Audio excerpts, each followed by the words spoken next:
Election Day. We have some very, very important decisions to make that affect not only our school district, our neighborhood, our city. We just wanted to get a chance to have the candidates speak to us on specific issues that affect our community and our ward and our school district. So with that, I want to explain a little bit about how we're going to do this today. So one thing that I wanted to do, and from the very beginning, is be as fair as possible in putting this together. I am not publicly endorsing any candidate. I'm not involved with anyone's campaign. I just want to be clear on that. I have, if you're a member of Facebook, I am pretty vocal on there from time to time, so you may have seen me there. But I don't want any of that to affect what we're doing here today.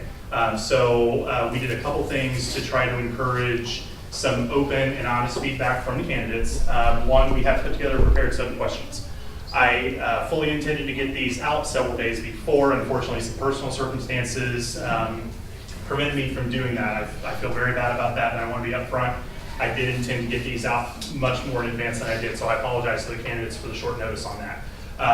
We have put together 2 lists of questions. We have today our mayoral candidates as well as our at-large ward rep and our candidates for the Board of Education seats that are open. We did extend invitations to every single candidate. Unfortunately, not every candidate was able to attend. We've been reaching out for a period of a couple weeks, attempted to give phone numbers, attempted to reach out. Some candidates we did not hear from. Others declined because of various other engagements. That is fine. We did give the opportunity and offer up a chance to have them still respond. I did not get any responses back from that formally. If they do respond, be happy to publish that, be happy to share that, be fully transparent with what's going on. So what I'm going to do here is we're going to give a chance for the candidates to stand up and introduce themselves, and then we're going to get into the Q&A session. So we did pre-prepare some questions here. I'm going to talk a little bit about those in terms of the Huber Heights Council and mayoral candidates. We wanted to focus on some things very specific to us. That is one of the reasons why we did not open this up to the board in full, because there are some very specific issues that do affect Carriage Trails and the future of Carriage Trails, whether that is the TIF ordinance, whether that is the agreement with the developer, and some others. So we wanted to be very pinpoint and very focused on the questions we were asking there. For the school board, there are some very important things to me personally that we tried to keep this as fair as possible for all candidates. For instance, one of the big issues is, of course, the teacher contract negotiations that are ongoing. Unfortunately, because there are active negotiations and board members are part of those negotiations, there's very little in the way of details that they could share as far as their personal knowledge or their personal stance when campaigning versus a candidate who is not an incumbent who is free to talk more about the subject. So we purposely stayed away from that. I know it's very important to everyone, but I felt that it just was not fair to ask a question that hamstrung some candidates. With that, I do want to go through and share those questions, and then actually let's do the introductions first. So today, let's go ahead and have our mayoral candidates that are here stand up and come to the front and introduce yourselves. Just take a minute or so to say hello, and then we'll move on to the next. We're just trying to maximize our time here. Hello, everybody. Thanks, first of all, for coming out. I really do appreciate it. We've had some meet and greets here prior, but it's really hard to get people interested 5 and 6 months out before the actual election. So the fact that it's Tuesday, it's closed, but I really do appreciate you coming. So again, my name is Jeff Gore. My parents moved to Huber Heights in 1976, so I've been out a long time. I graduated from Wayne in 1990. I'm 45 years old. After high school, I joined the military, so I've been around the country quite a bit, different places. I'm married. We did just move back to Huber Heights recently, about 3 years ago. Got 3 boys. One of them is a junior at Wayne High School this year. My background is in finance, real estate development. I was a manager of AIG, regional director down in Cincinnati, and I was in an accident and was out of work for about 5 or 6 months due to that, and kind of just had an epiphany over that time. But what helped that was AIG decided to close down all of their regional individual finance offices. So my wife has been a teacher. Tony has been a teacher at Wayne for, this is her 18th year now. I've always had a desire to be in education.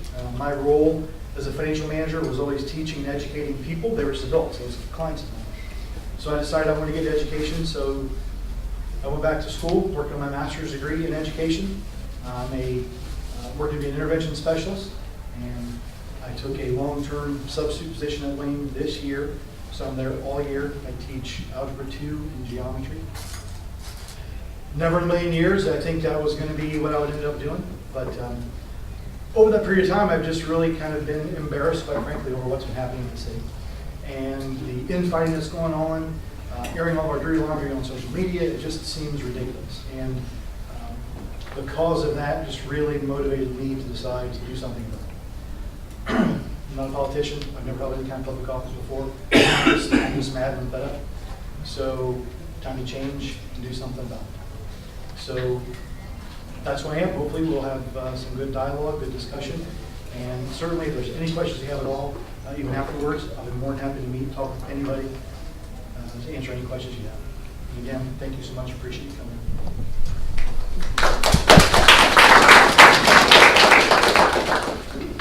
David Wilson, our other candidate for mayor in the city of Huber Heights, is not present today.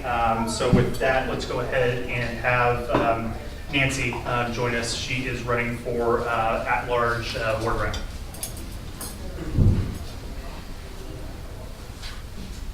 Hello, and thank you for coming.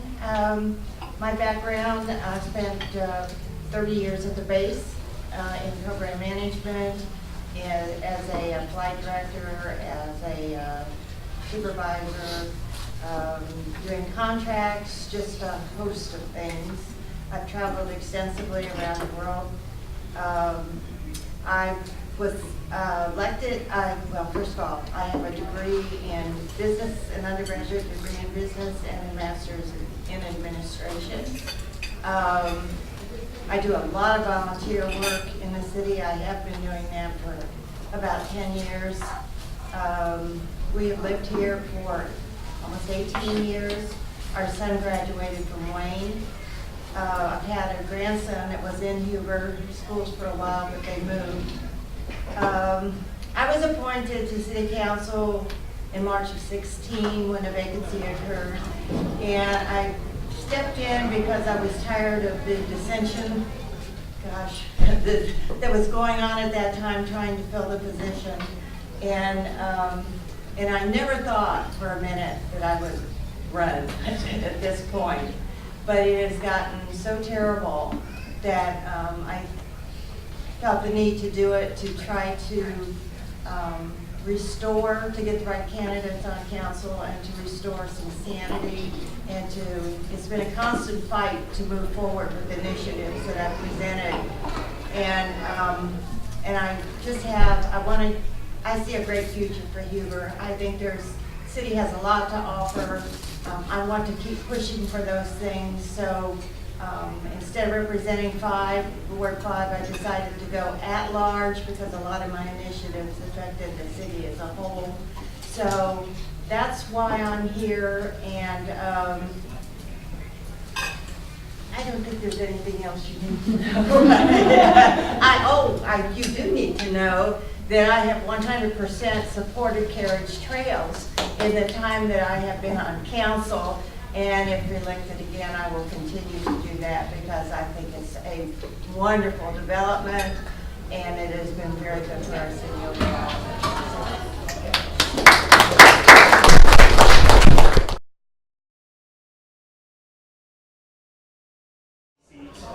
Take a position or resume that position that you're in now. And again, we want to be totally fair here. Again, if we do hear something going sideways as far as mentioning someone or not focusing on your own views, I am going to step up. I am going to ask you to stay focused and stay focused on your own views. there. And a couple things. Just remember, we're voting here on Tuesday, but remember, first and foremost, all of these candidates are people. They have their own lives, they have their own things going on. There may be some very stiff disagreements in regards to where people stand, but at the end of the day, they're still people. So let's try to give everybody equal amounts of respect and jump into hearing everybody's views here today. So with that, I think, so we can just get through and get to the school board, since we have a lot, we're going to start with the city candidates, since we only have 2. And I'm going to go through those questions that we're going to ask here today. The first would be if you'd be able to elaborate your stance on whether or not you're in support of continued active economic support of the Carriage Trails development as described in the original agreement between the city and the developer. The second is what their thoughts are on the often promised but yet to be delivered the Heights development. What, in their opinion, has the city not done right to get a development started, and what would you do to try to help make that development a reality? For us, for me personally and my family, we were told a lot about the Heights. It's going to be awesome. It's going to be like the Green. It's going to be in your own backyard. It wasn't one of the main reasons, but it was a real perk for why we chose Carriage Trails. So one of the reasons why we brought that up. The next topic is what changes, if any, would you like to see implemented in regards to the usage of the TIF funds that Carriage Trails is a part of generating? Keep in mind that those are meant to use per the law specifically for the economic development and betterment of the TIF districts itself.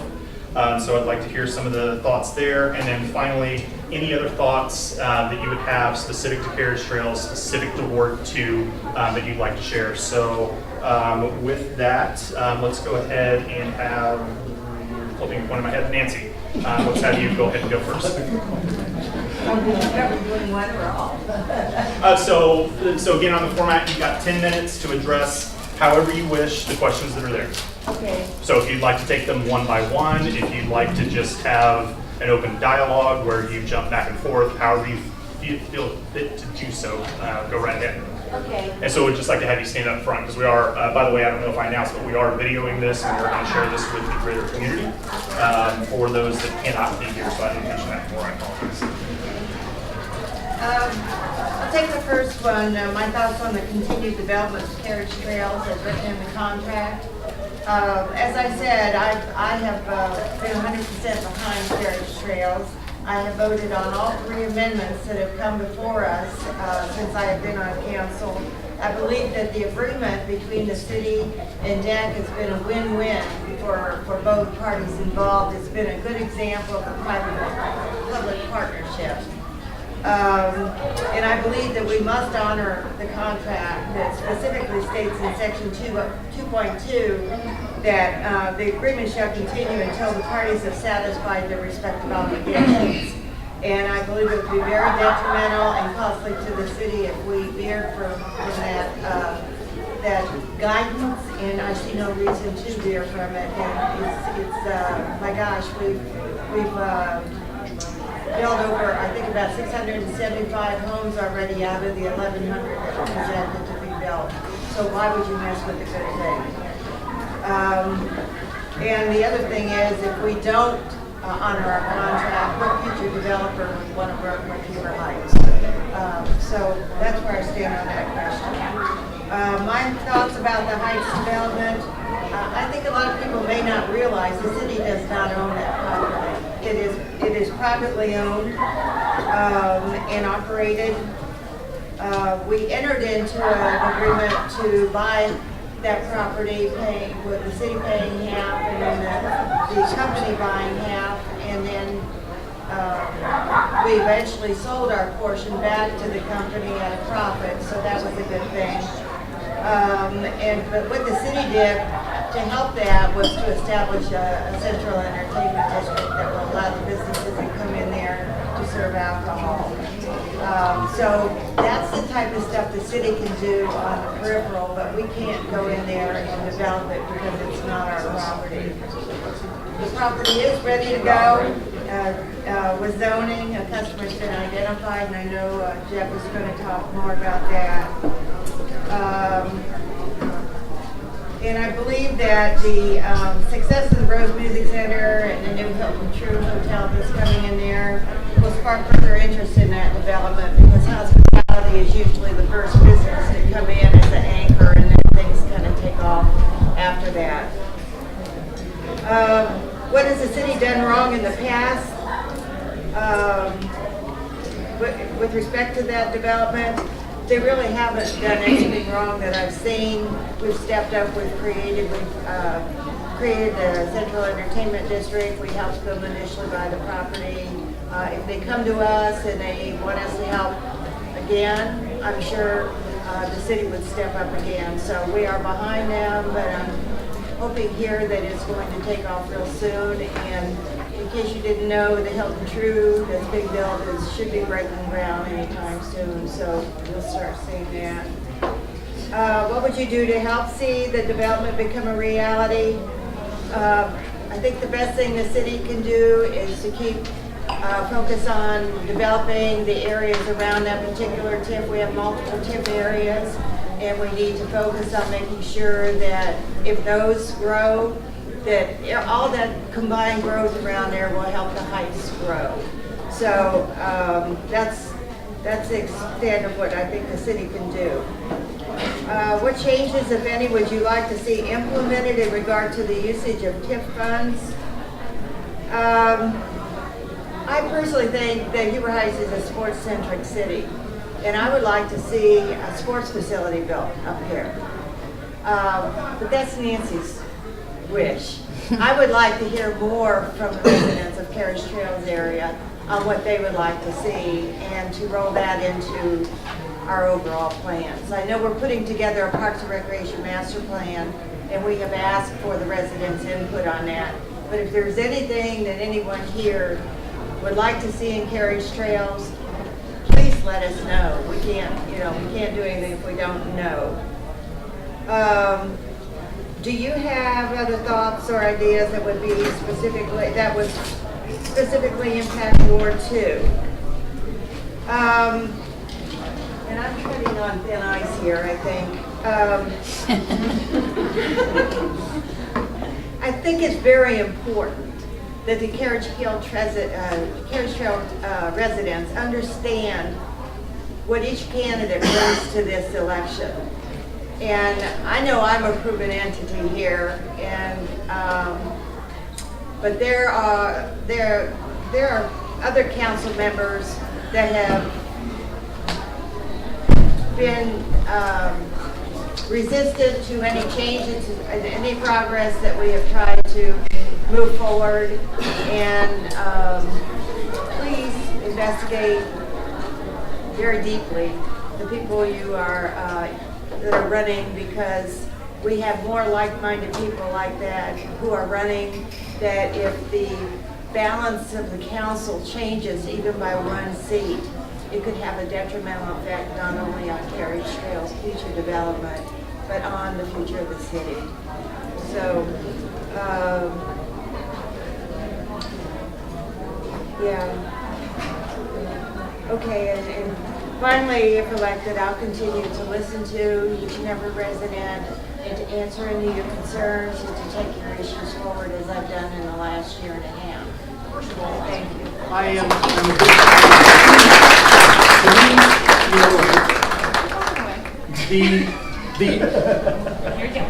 it's the economy, stupid, right? I mean, we've all heard that. And housing is one of the biggest things that drives the economy. Okay, it's working. We've established that. I'll talk louder to try to pick it up. So housing is huge, because housing is what drives the population. The larger the population is, when it comes to businesses and investment, I call it eyeballs and pocketbooks. That's what drives people to a location. The more housing you have, the more population you have, the more businesses are going to want to conglomerate them. They're going to want to move them. So business today isn't like it was 30 years ago, where we all lived in the bedroom communities and then drove downtown or drove to Moraine and worked at the GM plant. What's happening now is these companies are actually stakeholders in the communities that they move to. They want to be involved in the communities. They want to have people volunteer, do things in those communities. So they want to move someplace where there's a highly educated workforce. The people want to move to the proximity of where they actually work. And they want places that are safe. All those things are what drives growth and drives a good community. And then that helps the city overall. Because obviously, income tax, I've seen some people don't even realize that income taxes are being paid to the city by Carriage Trails residents. That's an important thing to make note of. I realize that.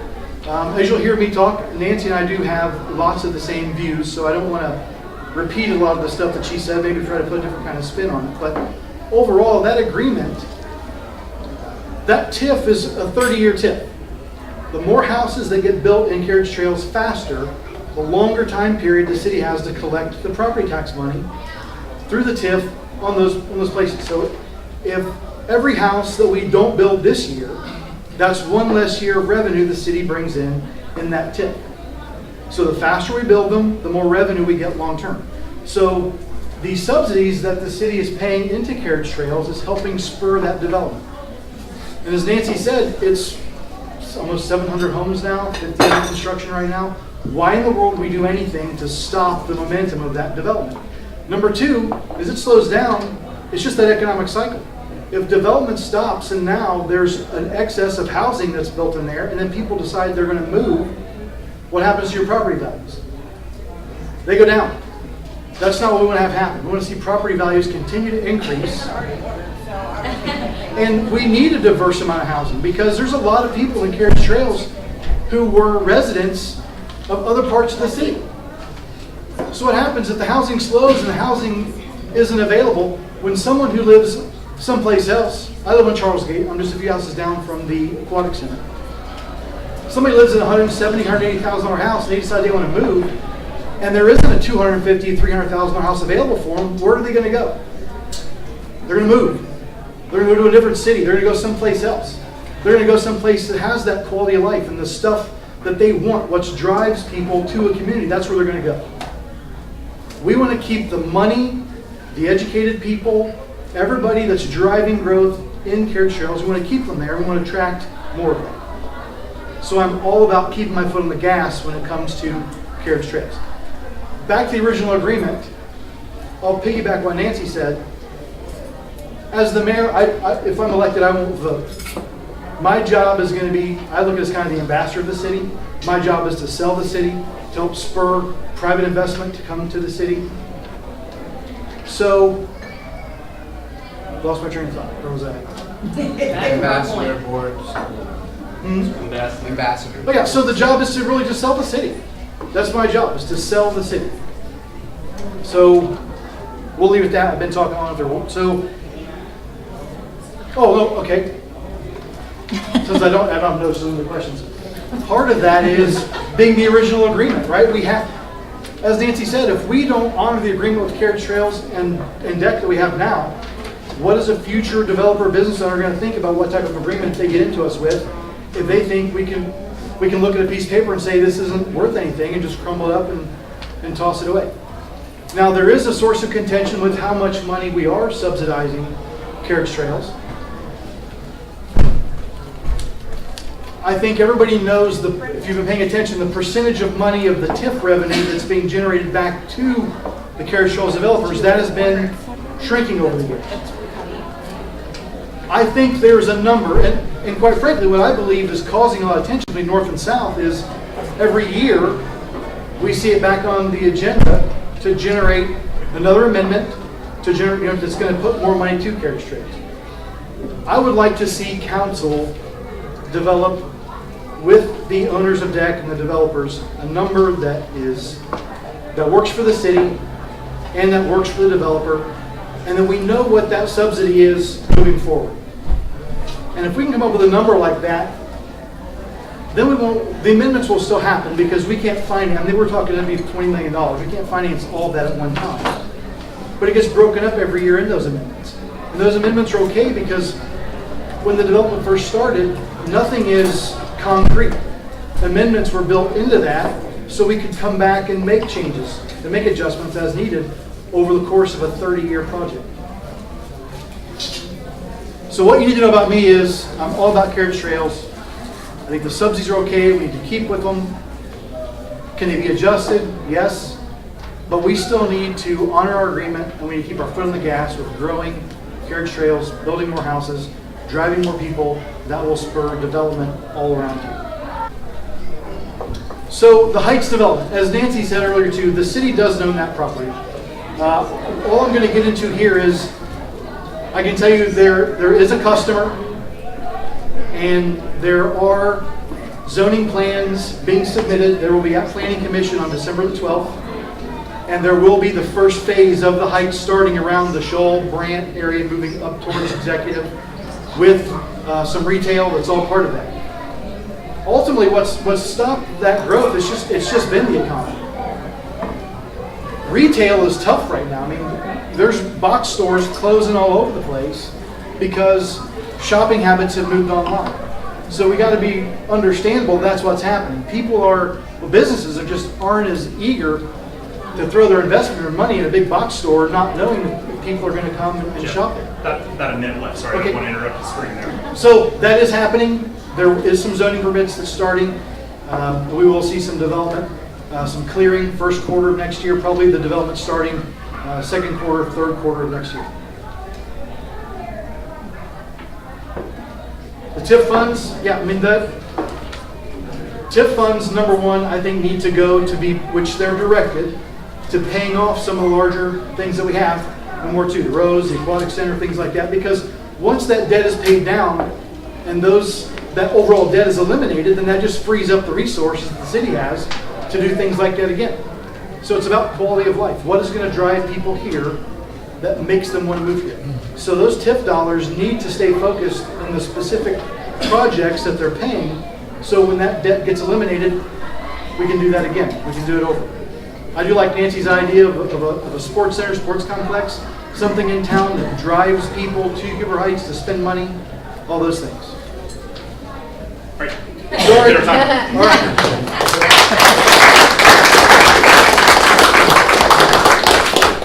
So I'd like to thank both of the city candidates that were able to make it here today, and again to the other candidates that were unable to make it for one reason or another. Would still love to hear their views on these same topics. If we receive those before election time, we'll figure out a way to get those out and share the message. Again, we want everybody to have a chance to have their views shared, and we want to be able to educate ourselves as a community. So with that.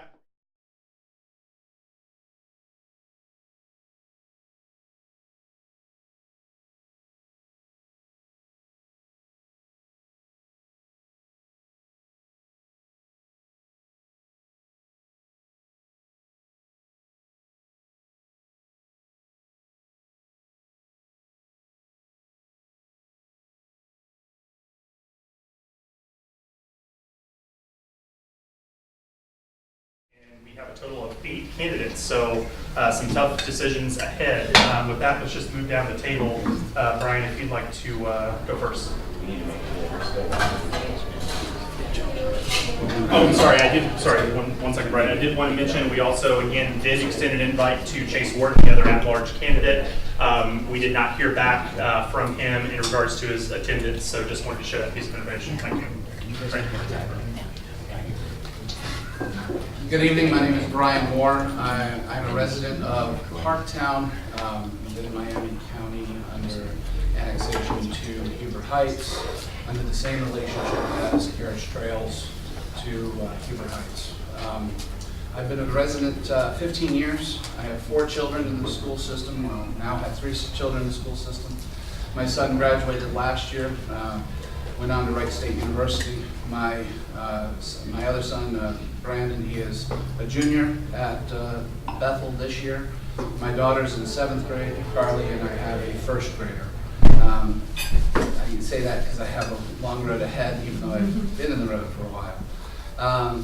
I've been in the community involved in Bethel soccer for 14 years. running that organization with a very dedicated team, putting 200 kids every year for the last 14 years. I also oversee the area program for soccer with 1,600 kids in that program, which encompasses Graham, Northwestern, Tip City, Bethel, and Miami East. I'm the person sitting on the board. I've been on the board for 4 years. A lot of the actions and outcomes that you've been experiencing as parents have been decisions that I've been a part of. The school, the education, the hiring, all of those pieces, and I take great pride in what Bethel has been in my 4 years. I'm very proud of the structure we were a part of and advising on, and I'm very grateful to the community in general for supporting that vote to allow us to build the school, because without your support of the Bethel local schools, that would not be possible. I'm very proud to represent Bethel. My wife has been extremely supportive. This year was our 20th year. Is our 20th year? And we're very glad and happy and proud to call Bethel home, and look forward to many more years in the community. So thank you very much. Appreciate you allowing us to be here today.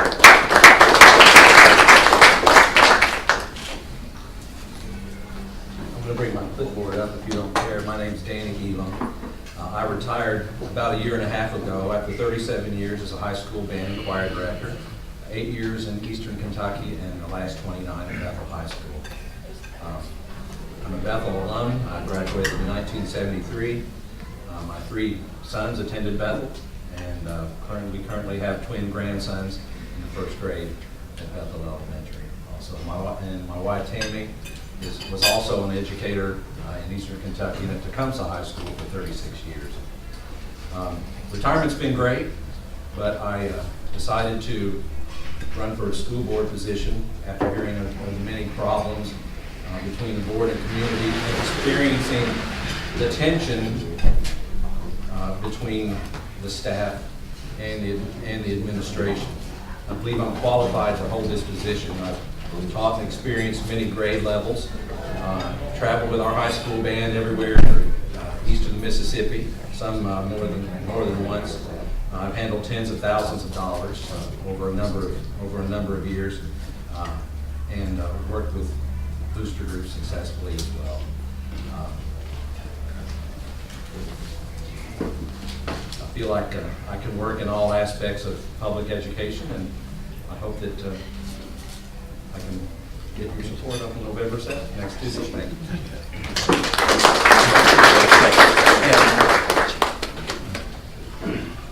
Hi, my name is Chase Heck. I graduated from Bethel High School in 2016 as the valedictorian of my class. I'm currently attending Wright State University for a degree in mechanical engineering. I plan to graduate in 2021 with my bachelor's in mechanical engineering and my master's in aeronautical engineering. Currently, I live at home with my family, with my mom, my dad, and my sister, she was a sophomore at Bethel this year. And I also live part-time in an apartment by Wright State. I'm running for the Board of Education because I truly want to give back to my community. I think about all the amazing experiences that Bethel has given me, how they've helped transform me into the person I am today. And I want to make sure that every student who attends Bethel experiences these same opportunities I was exposed to. And I want to do this by being the voice on the school board that I feel we need. I've been told by some people that I'm too young to run for the board, but I really truly believe that my youth is my greatest strength. Having recently graduated from high school, I know what it is like on a day-to-day basis at the school. I can relate with students and teachers on a whole different level because I've been there not too long ago. I have a good sense of what is going through a student's mind, and I can easily relate to their concerns. And most importantly, I know what is going on inside each and every teacher's classroom because I have experienced it. The job of the school board is to create policy and to hire people to enforce it. I believe that my unique position will allow me to work collaboratively with the student body, teachers, and other board members to help create policy that truly benefits everyone in the school district. For everything I do in life, For everything I do in life, whether it be schoolwork or performing with my band, I always like to give 100% of my effort all the time. I'm very intrinsically motivated, and I like to see all my endeavors succeed and be executed to the best of their ability. I can assure the voters of Carriage Trails that I will treat the Bethel Board of Education no differently. If elected, I'll approach this job with an open mind and a desire to learn at all times from everyone I interact with at the school. Looking forward to answering these questions tonight and having another night full of engaging debate. Thank you.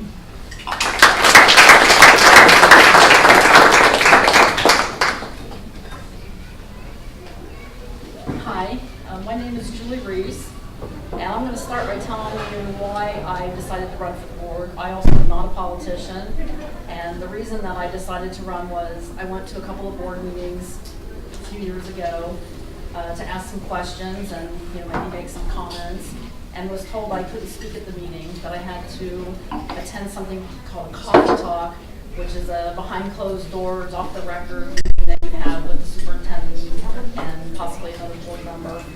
So I felt that was inappropriate. We're a public school. The board meeting is where you should be able to make your public comments.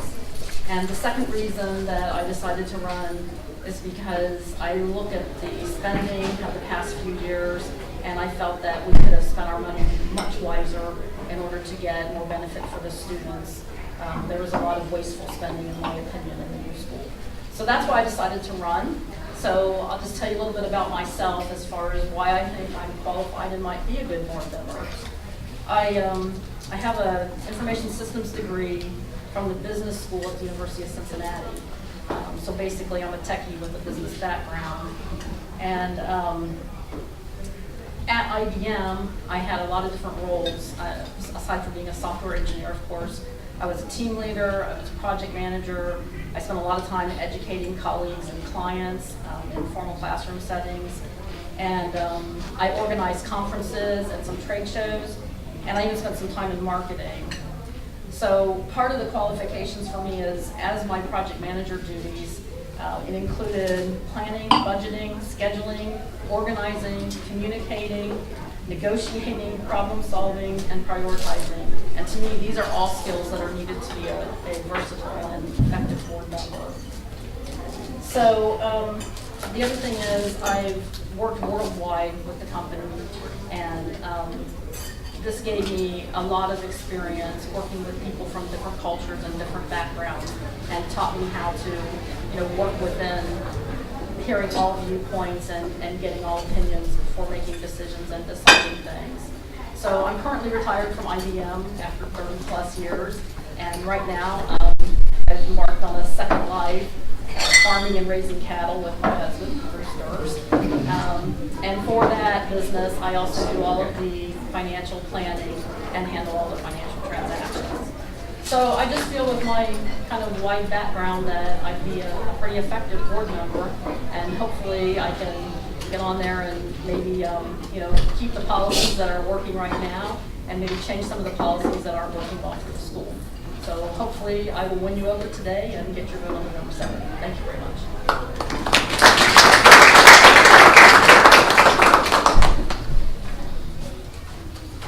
Hi, my name is Jacob King, and I'm also running obviously for the Bethel School Board. I started to moved to Bethel in 2010, and with the entire intent to move my children to Bethel Township so that I could get my kids in Bethel local schools. There's a long-standing tradition and education and wonderful experience for children and parents in the history of Bethel schools, and that's what attracted us to this area. And so since we have been in Bethel schools, I've had a daughter that's graduated. I have a daughter that's a junior. It goes so fast. Junior. I got a freshman, and I have 5-year-old twins that are in kindergarten. So I'm obviously invested in the school. I'm invested for a long term at this point, waiting for them to come up and graduate from the school. I currently work in public service. I work in public service and serve the communities my entire life, whether that's been through the military, working at a RIPAT, or at a volunteer fire department, and that helps support the community that we live in. I've managed multi-million-dollar budgets, some greater than the current school budget and some less than. I enjoy being fiscally responsible. And, that makes me feel good. Every time I look at a dollar that we're going to spend, I look at it as it's my dollar because it is my dollar. Because typically everything is supported by taxes, and those tax dollars come from our pockets. And I focus on how we're going to execute that money based on how I would do it personally in my life. And I think about the entire spectrum. I think of our community, from the lowest income to the largest income, and how would they think that this was the most effective way to execute those dollars. So in that, I'm just running for school board because I haven't liked the direction of the school. And so instead of just not doing anything and complaining, I've decided to stand up and actually put my name on the line and say I want to run. And I think I can make a difference. I'm a great team builder, and I'm a great make teams more efficient. Thank you for your time. Thank you for listening.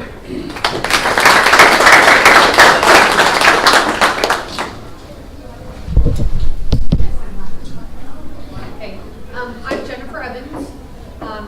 I grew up in Huber, so I understand where Huber residents are. I lived in Huber until I graduated from Wayne High School in '93.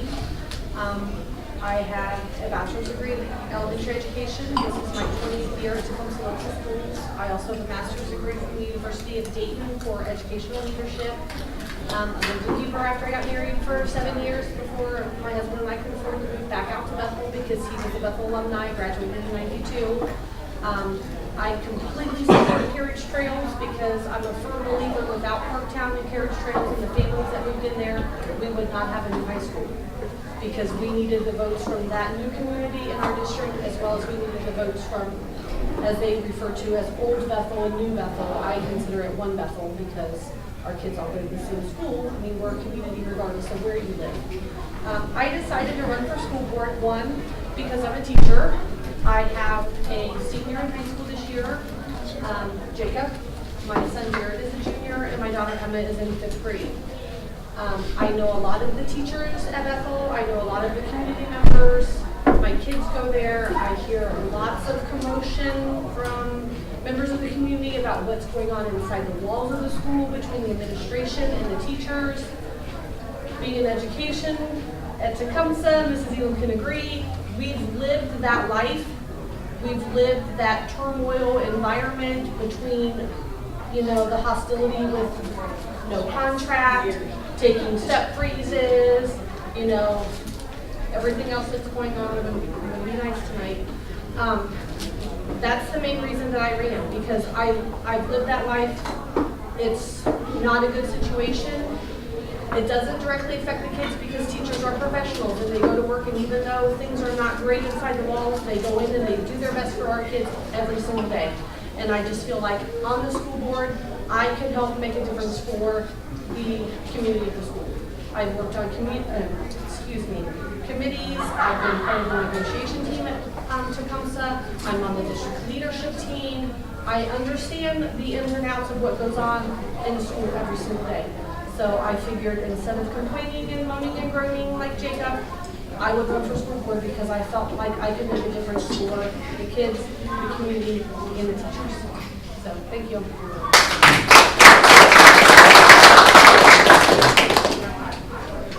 All right, so unless I missed everybody, that should have been every candidate that we have present today. I'm going to take a couple minutes here to start to talk about the formatting, go over the questions that we're going to ask each candidate to address, and then we're going to kick it off. So we should have enough time at this point to give each candidate a solid 10 minutes to respond to the questions as they see fit. We simply just don't have enough time to make this a full-blown debate with back and forth and rebuttals and what have you. So we want to just focus on your individual stance as a candidate. I would like to ask that we don't reference what anyone else believes, what anyone else has said. Just want to focus on your personal beliefs. So I think maybe a good way to do this as far as the order, we'll just go in reverse of what we did before in the introductions. And I'm going to go. And I'm going to go over those questions as well. And I know that I've received at least 1 or 2 questions on some of the context of these, so I'll try to share that quickly before we get going. So first question is, if elected to a school board seat, what would your most important items be to focus on in your first year? So pretty self-explanatory there, I think. Given the historical and projected growth of the district, just so everybody knows, I think it's been pretty well documented, we're growing at a rate of about 100 students every single school year. It doesn't seem like it's slowing down at this point, and we need to continue to plan for that for the next several years. If we do some quick math, if things hold out, we've got about 600 homes, we've got about 500 more to go, so we should, if everything holds true, have about another 500 students here in the next 5 or so years. So it's a lot of growth, it's a lot of rapid growth. Has been shared, we're the fastest growing by percentage school district in the entire state of Ohio. That has caused more than its fair share of growing pains, for better or for worse. So to finish out that question, what would you like to do personally to help try to manage the balance between growth and the available funds in the budget? One of the things, again, just to expand a little bit, is that unlike a business, the school district itself can't do anything to have additional revenue, have additional sales like a business would. We're constrained by the money that we're bringing in, by our tax base and the funding that we get from the state. So that is a very difficult thing to deal with when we have growth like this, and there are some factors that no matter who is in the board seats, that there are some things we just can't change. So the next question, what can we do about public perception from outside of the district? This is one I specifically got asked questions on, what is the context. I have received feedback from some of my friends in the realty industry, and I have heard from others as well that there is a little bit of a rumbling among the realtors specifically that Carriage Trails is having trouble dealing with the growth, and that it is starting to not cause a major issue, but it is something that's being shared specifically amongst the realty community in the area, that there are challenges that have come from the growth. It's true. What can we do to fix that? There's not an answer. There's not one single thing that we can do to do that. But I would just like to hear what you think about that, and what you would do as an elected official if you either retain or are selected to a new seat. What do we do to reduce staff attrition? For better or for worse, it does seem that there has been a trend that we've had more turnover in the district. What can we do as a board to look more into that, to understand why it's happening, and understand if the change and the turnover is happening for the right reasons, or if there's things that can be done, whatever that is, at whether that's a teacher position, whether that's a support position, to figure out what's happening and if there is something that needs to be done there. And then finally, any other thoughts or topics that you as a candidate would like to share with us? Again, good, bad, ugly. We just want to hear opinions and hear any ideas or thoughts that you'd like to share. So, does any, as far as candidates, are there any other questions or concerns about those questions? So, and again, I apologize, guys, specifically to the board candidates, because the late nature of getting these out was not the intention. I apologize. So let's with that, let's just get started. So we're tracking pretty good on the 10-minute thing, so we're going to keep that up and ensure that everybody gets 10 minutes there. You took some of my time. Okay, the first question. If elected to the school board, what would I do? What would be my key focus? Well, right now, the first focus would be definitely look at the budget, because that's always a huge issue with the school board. I know the school board budget's already tight to begin with, but to see if there's some way that we can look about saving some money to put back for the increase of the students. Definitely the relationship with the administration and the staff. Last spring, the school district that I work in, one of our school board members initiated an anonymous survey to every staff member, administrators, teachers, bus drivers, food kitchen, asking them questions to let the board know what exactly was going on. because I've been doing this for 20 years and I've been to lots of school board meetings at Tecumseh and I've been to lots of school board meetings at Bethel. And when you go to school board meetings, it's always rosy, rosy, rosy. And we both know that it's not always rosy, rosy, rosy. So not that that's going to be a big driving force in, you know, getting rid of someone or hiring someone or firing someone, but at least the school board would know what exactly is going on. And the teachers would have an opportunity to let the school board know without retribution. Given the historical projection, how would you manage the growth? With as many kids that are coming into the district, there's got to be some money available that's being spent somewhere possibly that can be saved. I know the old building takes a lot of funds to keep it up to code and up to standards. Maybe we need to look at getting more contractors' bids before we go with someone to cut costs on that. I know the entire concession stand area at Bethel was built by community members, and that saved the district a whole lot of money. I know the football club helped to build the weight room with support from the school board. They did come up with some money, but that was, you know, community initiated to begin with. The public perception.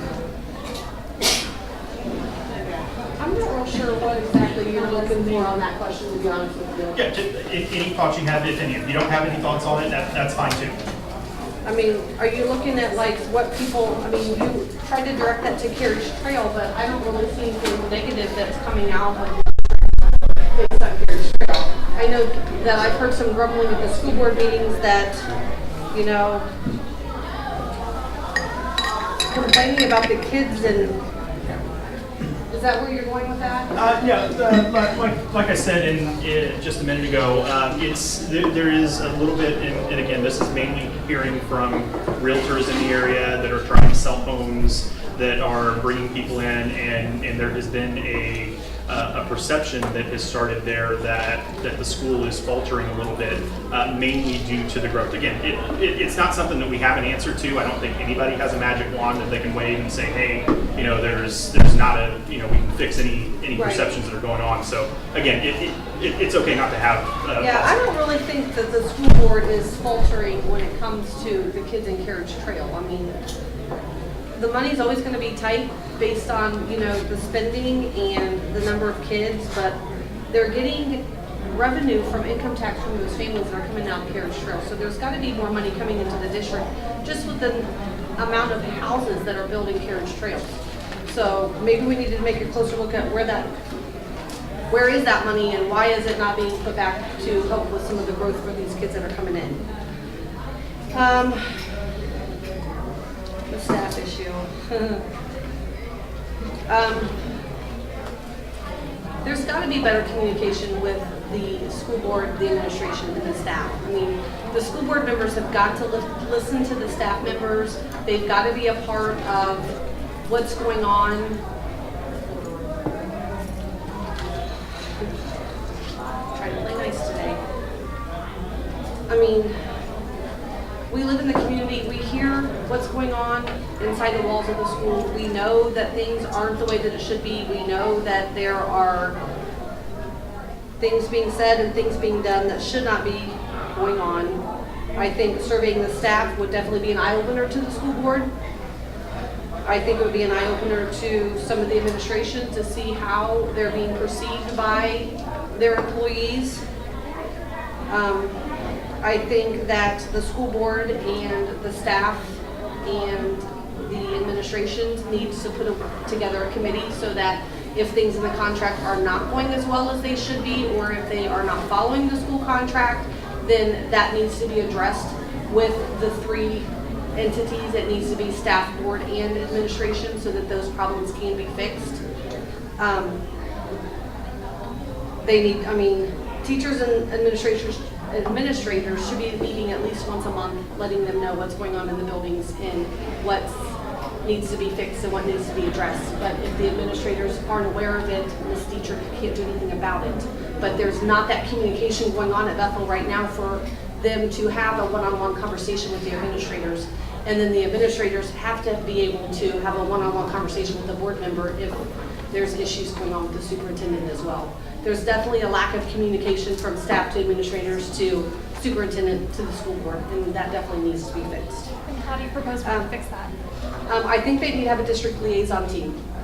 In my district, I'm the liaison member in my building, and if there are non-contractual issues or contractual issues, they come to me and I sit down and I hash it out with the principal every month. And if we can't come to a resolution, then, or it's an issue that's not building related, then it goes to the superintendent. And there's a member from each one of our buildings that meets with the superintendent, usually every month or every other month, and we go and hash it out with the superintendent and the assistant superintendent in our building. And if things don't get fixed, then, you know, that's usually when grievances are filed, which is part of the teacher contract. I tried to explain that to my husband about the whole thing that we did. Yeah. And it worked It really definitely is well effective. in our district, but I don't know if the principals have the power, as much of the power as like my principal did. You know, he could say, yeah, we're going to do this. No, we're not going to do this. This is it. And he didn't have to go say, oh, I need permission from blah, blah, blah. Right. Blah. He had the power to do this, and I don't know if the Bethel principals have the amount of power that they should have for this liaison. I agree with you completely. Yes, but I mean, we've got to fix that problem. I mean, I think that's the biggest issue with the administrators and the teachers. And, you know, nothing against the current school board, but I mean, like I said, when you go to the school board meeting, they never present the bad. I mean, they always going to tell you what the positives are, which, you know, a lot of that should be addressed openly to the community, but it needs to be addressed somewhere so that problem can be fixed. Let's see, any other thoughts or topics? No, I mean, I don't really have anything else to say. I mean, I'm definitely a strong advocate of teachers and education and students. I mean, I'll go to bat for the teachers and definitely for the students and what they need. I mean, education is a big, big importance. I mean, the teachers spend as much time with your kids as you do throughout the school year. I mean, that's extremely, extremely important. I lost my train of thought.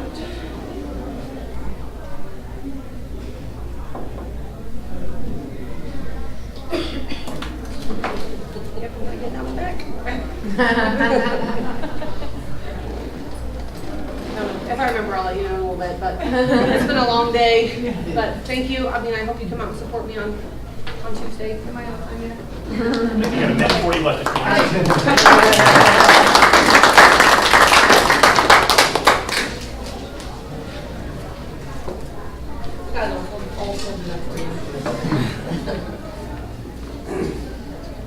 Thank you. My name is Jacob King.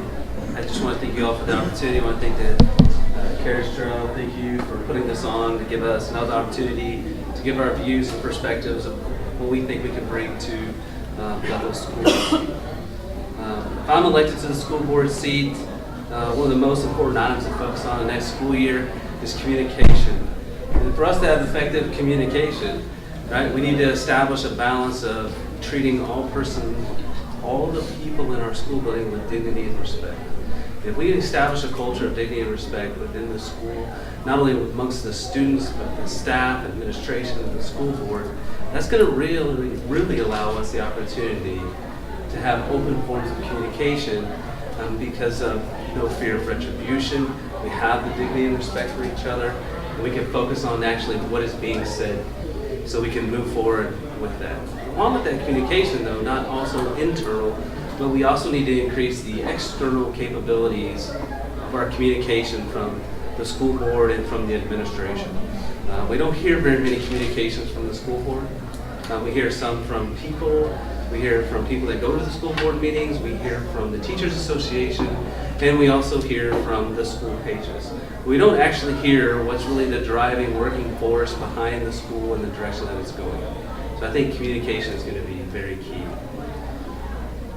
With the historical and projected growth of the district with 100 students annually, how will you work to manage that growth versus budget?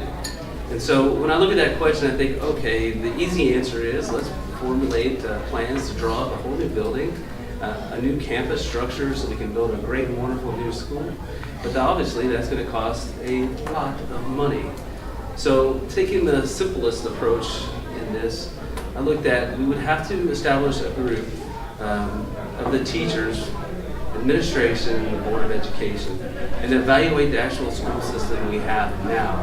And how can we optimize the spaces that we have that for effective education that isn't going to cost us very much money to maybe renovate to make it actually an educational space. And we have to focus on class sizes so we can have effective and efficient education in those classes so we're not overloading the teachers. But we have to focus on, is there any available space or any type of reconfiguration that could be done initially to help accept the new students and the growth. Public perception outside of the district. And I think that outward communication that I spoke about will help with that outward thoughts of the school district so we can expand so that realtors are actually utilizing the school as a central focal point for coming to Bethel, coming to Carriage Trails. Because in Carriage Trails, not only do you get the best of both worlds, you're close to the epicenter of Huber Heights and Wright Pat and Dayton and all of the things that are coming right here on this road, right, to this awesome school district that you can have your kids in, where the teachers truly care about every student. They're not numbers. They're not just trying to push them through the system. They effectively know your children, and they know what they need, and they're going to care for your child just as you will. At least, I mean, that's the experience I've had with the teachers with all of my children so far through the school system, and I think that is something that is huge and wonderful and a great talking point that says that Bethel Schools is one of the best school districts you could bring your kids to in this region. And so, but we don't say it a lot. We're not focused on communicating it. And I know, as you said, you've heard a lot of turmoil, that maybe Bethel Schools isn't able to handle the growth or any of those aspects. But I think, in a largely, contested or ran election with multiple candidates up here, every little piece that could be thought of as a problem is brought forth as talking points, things that you think you can improve or things that I personally didn't like that I could bring out, right? I think, for me to be effective, to tell you about me and that I'm running and trying to get your vote, the last thing I would say is, well, the current Board of Administration that are the incumbents are doing an excellent job. So just pick me because my name is Jacob King. And so there's no way that would happen. You already have a task. I would say that that's probably been very negative for that outside perception of our school. And so hopefully once this is over, we can all move forward and start doing those positive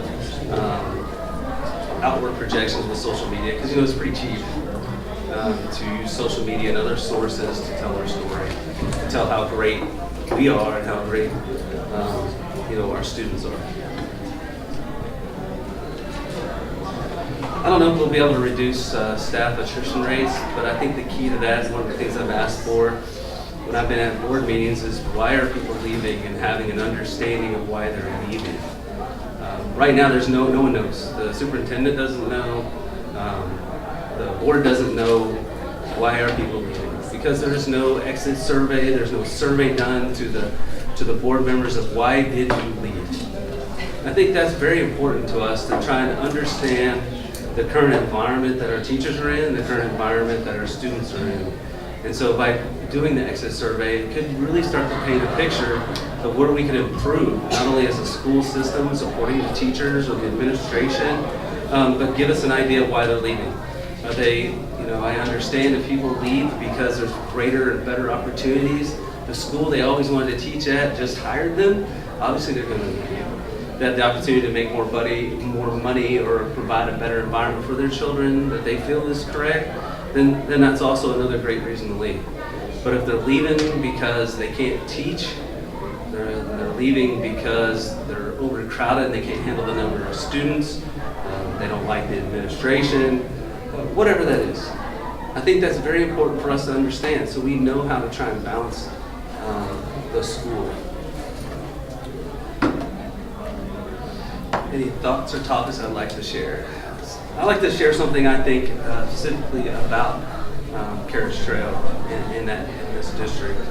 And that is, Carriage Trail has done one several great things for, I think, our school district. The first thing is that they've brought a significant amount of diversity, not only in the students, but in the parents.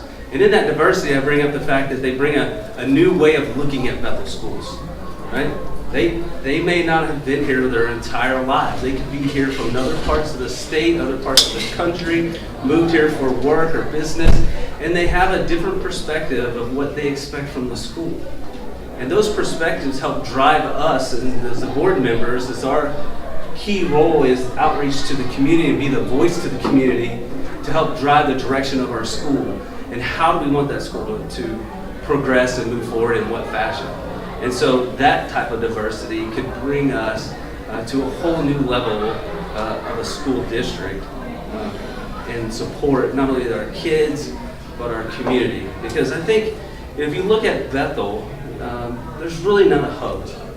We don't have a town square in Bethel Township, right, or Miami County for us, right? Our center point in our community is our school. That school is key to everyone here that lives in this district. And so if we can capitalize on that single piece to bring our community together to make us all better, whether that's supporting a fundraiser, that's supporting our children, that's supporting the political growth of our area, I think that's paramount. And so that's where it's going to happen, and we need to support that. And instead of charging you $150 to use the Hive plus $75 an hour if you want to use the microphones, all those things. We should make it very easy for a place for the community to come together and to help with that. So that is very key, I think, that Carriage brings to our community. So I'd like to thank everybody. I'd like to thank everybody that's going to go out and vote next Tuesday. And I ask and hope for your vote as well as you move to the polls this year. Thank you.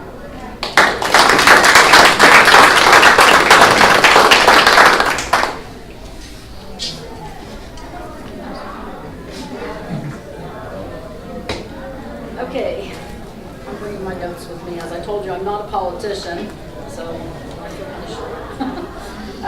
Did you move a little bit? Yeah, you're not hear you that well. I'm sure we can figure out how to do that. You're able to see me? It's just, Oh, perfect, thank There we you. go. Okay, is that better? Yeah. Okay, thanks. Okay, so the first question, what's the most important items to focus on in the first year? As I mentioned before, the fiscal responsibility is a big item for me. I do have a business background, and I felt that some of the funding in recent years has not been spent as wisely as it could have been to do what's best for the students. Obviously, we're here for the students, so we need to make sure that every dollar we get the most benefit for our children that are in the school. So things that are nice to have or maybe make the school a little better looking, I'm for putting the students first and their needs. And part of that we're going to talk about when we get to the growth, but obviously with the growing we need to plan very carefully and make sure that we spend those dollars as wisely as we can. I also believe that financial stability is the foundation for everything we can give our students. If we know that we have enough money and we're not wasting it on things, then we can provide those things for the students that give them the best learning opportunities.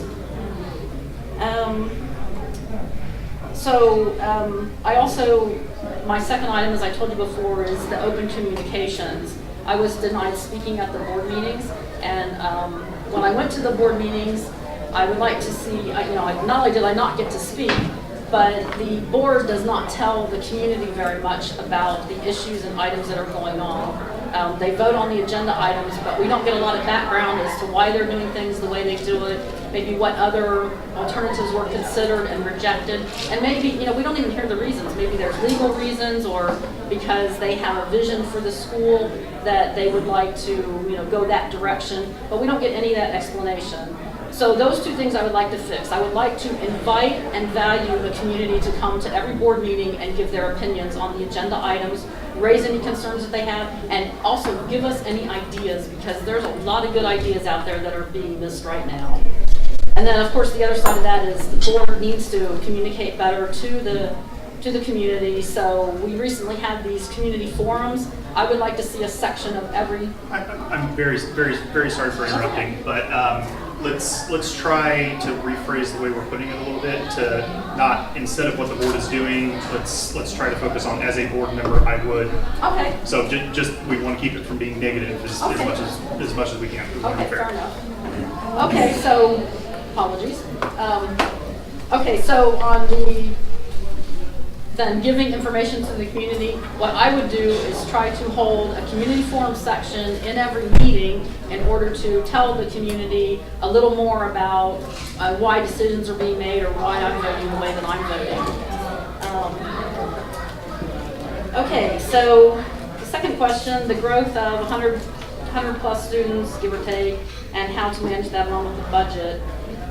So the first thing I'd like to point out is that not only is Carriage Trails growing, but the old Bethel Township is also growing, and that tends to get overlooked.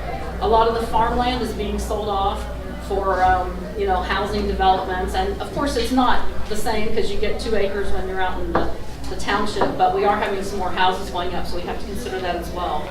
So my solutions for handling the growth is better planning. We have to plan for short range, mid range, and long range so that we know exactly what expenses are coming and when they're going to come. This way we can do better planning and we can proactively handle those challenges rather than reactively. We'll know when we need new classrooms based on the number of students that are coming, additional teachers, buses, what maintenance expenses. Most items have an end-of-life expectancy, so we can plan better for some of these things. So again, this kind of goes back to the spending. If we spend the money wisely, then we have some money to do some of these things, like maybe add on some additional classrooms, or get the other things that we need. And some ideas for also maybe having things a little more cost effective is right now. What I would do is use local businesses. Okay, because businesses in the area typically care about our community more, and sometimes we get a better deal. And sometimes we can trade maybe for advertising or something that might save the school some money. Another thing I would do is look at hiring skilled maintenance staff. Today we hire contractors for absolutely everything that's needed to be done at the school. A recent example was we had a sewage backup and we had to hire a roto-rooter. So maybe we could find some skilled maintenance men that can do some of these smaller tasks that 1 or 2 people can handle. Also, the old school comes up a lot because it's 100 years old, and obviously the older community is more vested in the school than the newer community and new people who are coming to the community. So I propose for that maybe we could do something like having a fundraiser from the people who are most interested in keeping that school going and doing some of the maintenance that's been kind of ignored for so long. Okay, the third question, how do we fix the public perception? So again, I feel that the communications is a lot of this. We don't invite the public to speak and be involved. I think I would invite more of the public to come and give their ideas, and this way if they feel that their input is valued, they're going to speak highly of the school more than they are now. So I guess that's enough said on that. Okay, so staff attrition, what can we do about it? Currently, there are no exit interviews performed at all, so we don't know the reasons why people are leaving. If they're leaving because they want to move to a warmer climate, or maybe they're moving closer to family or to take care of an aging parent, that we don't have to worry about, right? Those are normal everyday reasons to leave. But if the problems are, if they're leaving because there's problems within the school or the policies, then maybe we can look at changing those to attract and keep the staff that we have.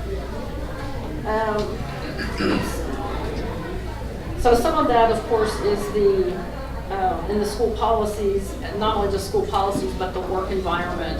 So to make sure that everybody's treated with respect, and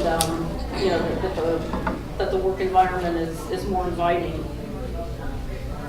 I would like to create a committee that includes not only the Board of Education, maybe a member or two, Board of Education, an administrator, somebody from the community, and some students. Because this way we get all views of input, and we can maybe solve some additional problems and get better ideas this way.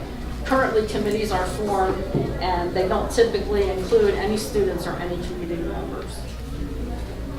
Okay, the issues that affect directly or indirectly Carriage Trails.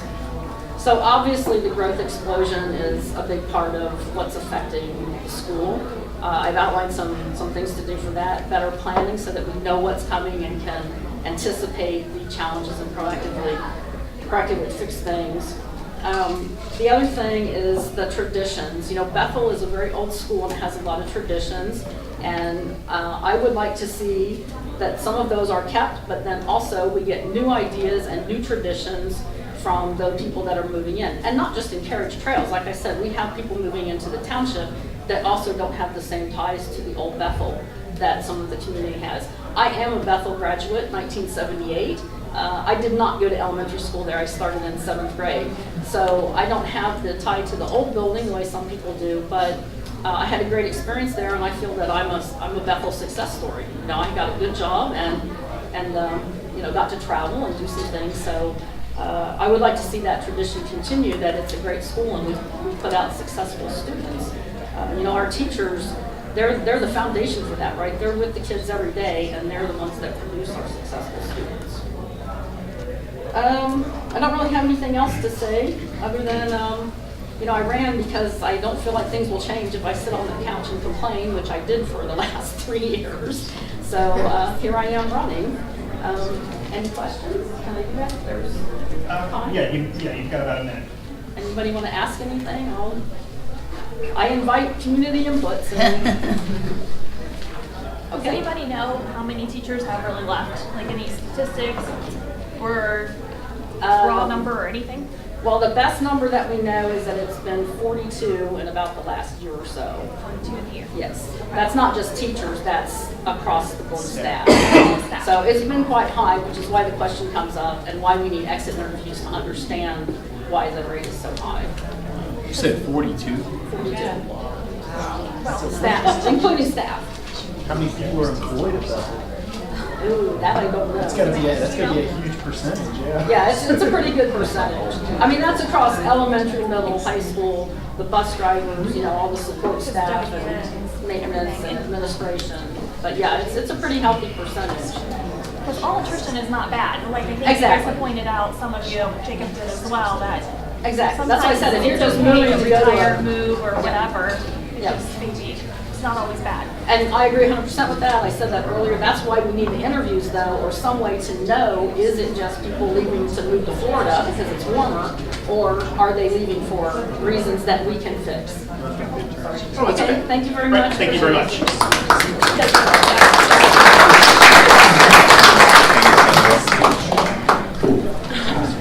Get anything out of it?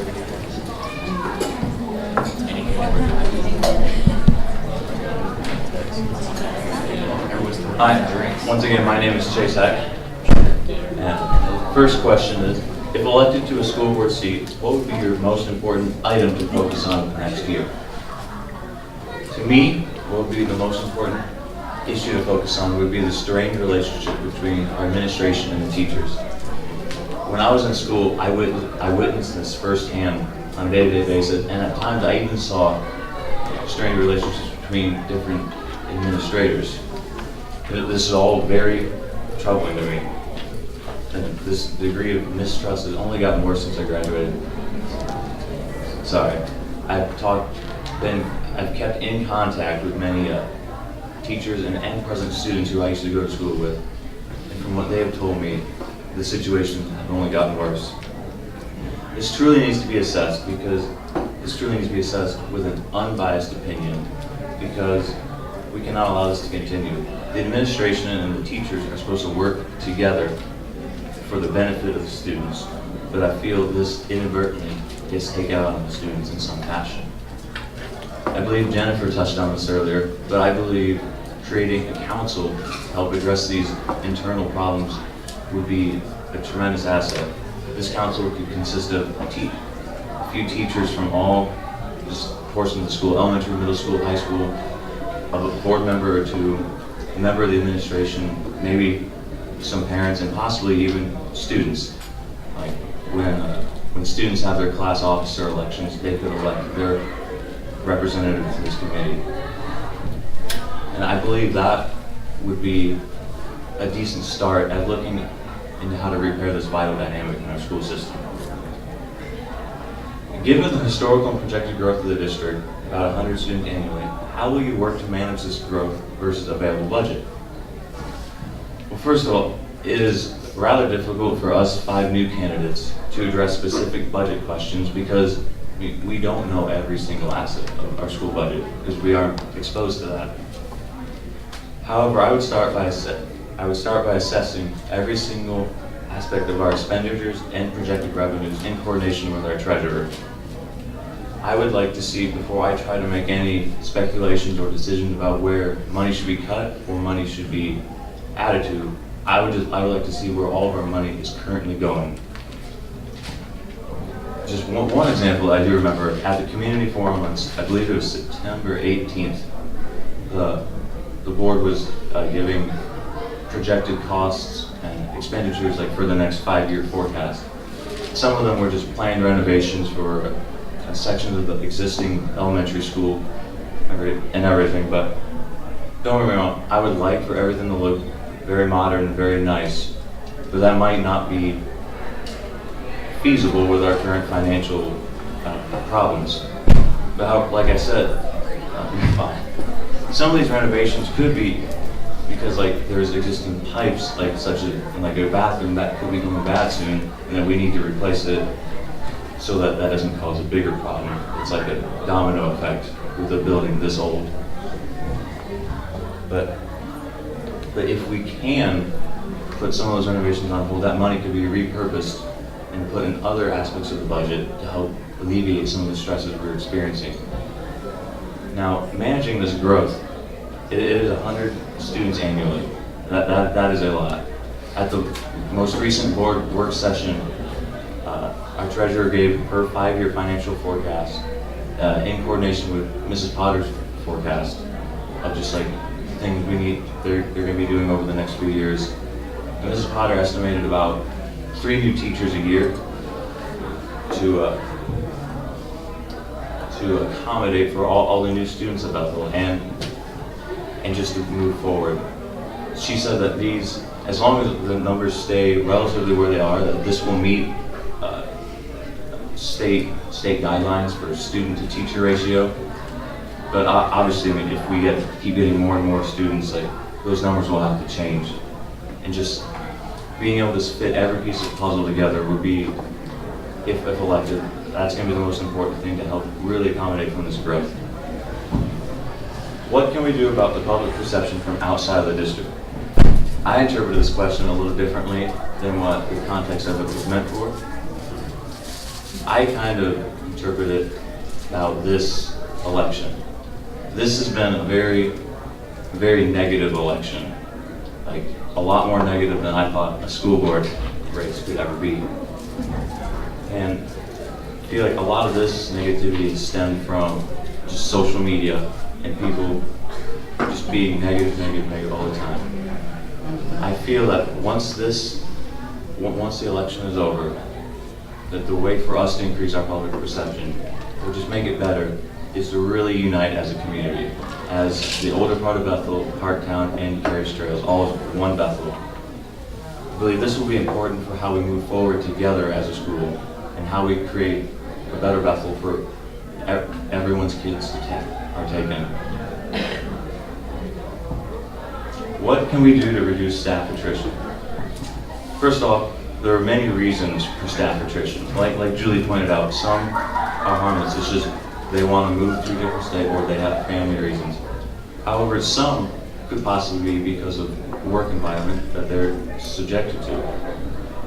There are many rumors circulating in our community pointing blame in every which direction for problems, putting blame on administration, putting blame on the teachers.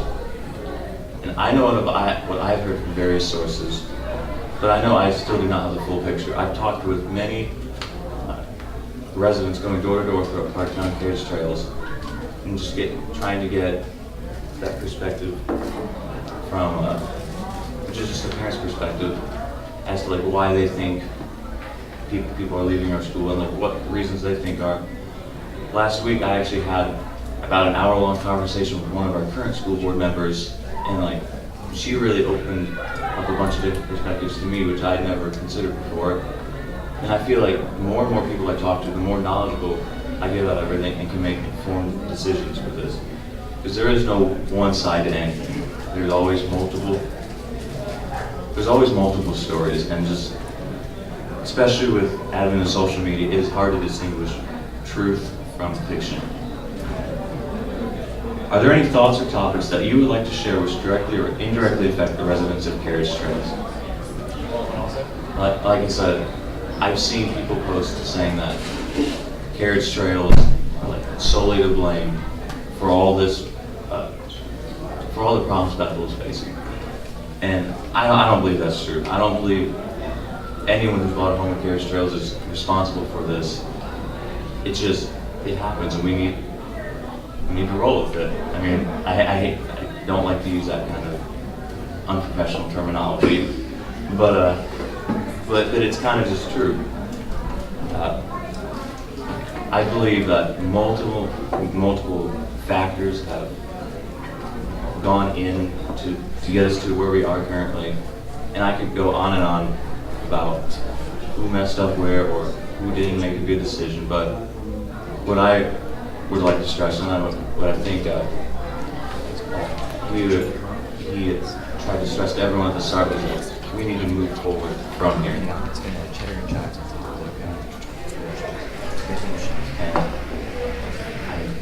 I guess that's all. Thank you very much for your time, for listening to me. If anyone has any questions for me, I'd be happy to answer them. But I know I have a Facebook page you can get on and join it to see a lot more about what I've had to say, what other people have had to say about me. And I believe every candidate here does have their own Facebook page to learn more about them. And, yes, right there. So obviously you're young, and you said that you're going to Wright State. Great for engineering, I believe. What happens in 2 years, 3 years when you graduate? That's a good question. I'm glad you brought that up. The reason why, well, I'm running for the board because I do want to give back to my community, but it also fit well into just basically my plans for my life. I don't know how to orient that phrase better, but I'm going to be going to college for another 4 years, so which means I will be, well, at least another 4 years, unless I choose to get my doctorate, but that means I will be in this area. I will live in Bethel for the full length of this Board of Education term. I won't leave halfway through it and then leave a vacancy on the board, which would have to be filled. Which is I decided to run primarily just because I could fit it into my schedule, and because I felt like I personally bring a very unique perspective, one that I don't think Bethel's board has ever had before. And that's just really inspired me to do this. Anyone have a quick question? I know the time's up. All right, thank you very much.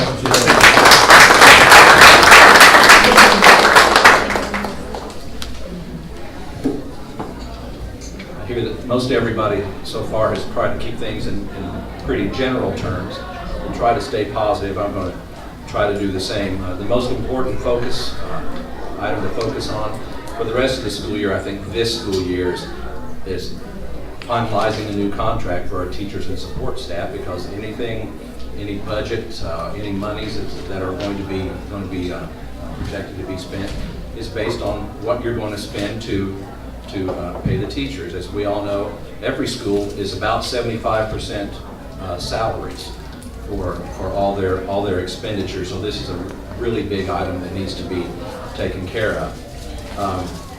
And currently, our administration has no sense of urgency to do this, as they have already been taken care of with a new 3-year contract, and they're currently in the first year of theirs.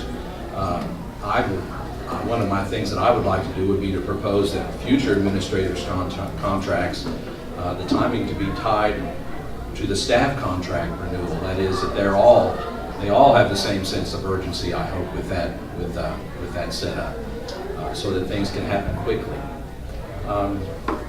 A couple of items, maybe for in the summer, perhaps toward next year, the parking situation. A lot of social media was expended on the parking situation. It seems to me it'd be so simple. Have the junior high and high school teachers park in the back. It's almost as close to the building. Leave the front for the students that are doing the CCP, that are coming in and out, and for visitors. I know there are some visitor spots out there, but still the parking lot in front is pretty full. I learned today that all this is being changed on Monday, so I don't know. I look forward to see what's happening there. Also, I was in the building to see what it looked like in the elementary. I was at the work session last week and saw the 2 new rooms on the second floor. But I went to the elementary library today, and it's very nice. I liked it. I liked it a lot. I thought it looked very Bethel style room with a lot of room and a lot of space for kids to do what they need to do there. I thought they did a nice job there. Another thing, the ball game parking. If you went to the homecoming game, you saw how the big parking lot was full. People were parked all the way down the lane. The gravel lot was full, and the one in front was halfway full. And my wife and I went and we parked in the front and walked to the back.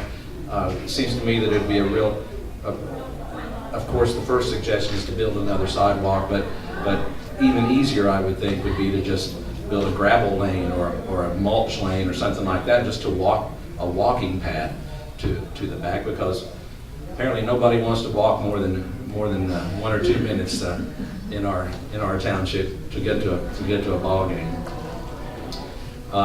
Future growth at 100 students a year.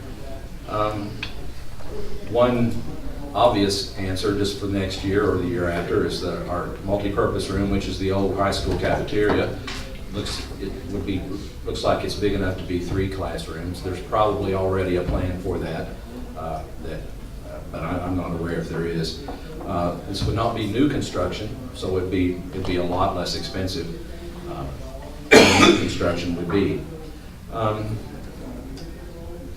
Work the high school schedule in a different way, perhaps. I know that there's a science class where kids are sitting in the floor in a brand new school. I'm sure that something can be done with the schedule in the high school so that kids are evened out. They're evened out more, and so that there wouldn't be whatever. I don't know what the limit of chairs or the number that needs to be in there, but we can't have kids sitting in the floor. Projections, as Chase said from the last work session, calls for 3 new teachers next year, and we were given the information that each teacher should be counted as $100,000. I figured that up today, and I came up with about $60,000. That seems to be that's a pretty large difference to me. A $40,000 difference. We have 6 administrators now, which is more than we've ever had. Even when I was in school, I don't see any plans that there would be any need for any more administrators in the near future. A lot of positive on that.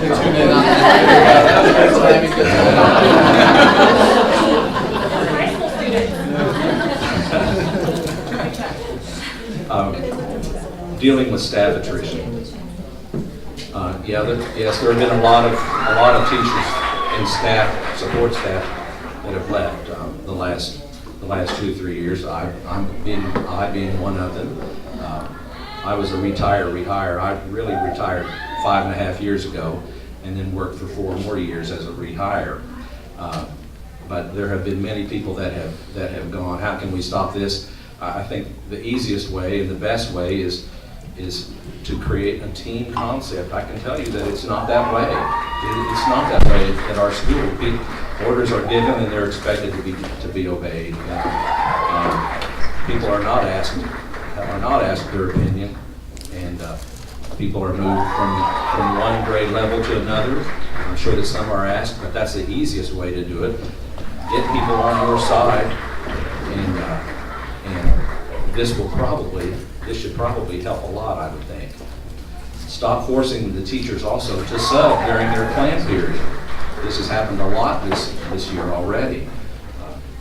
In the contract, we're supposed to have a certain plan time, 45-minute plan period, and teachers are constantly being asked to give that up.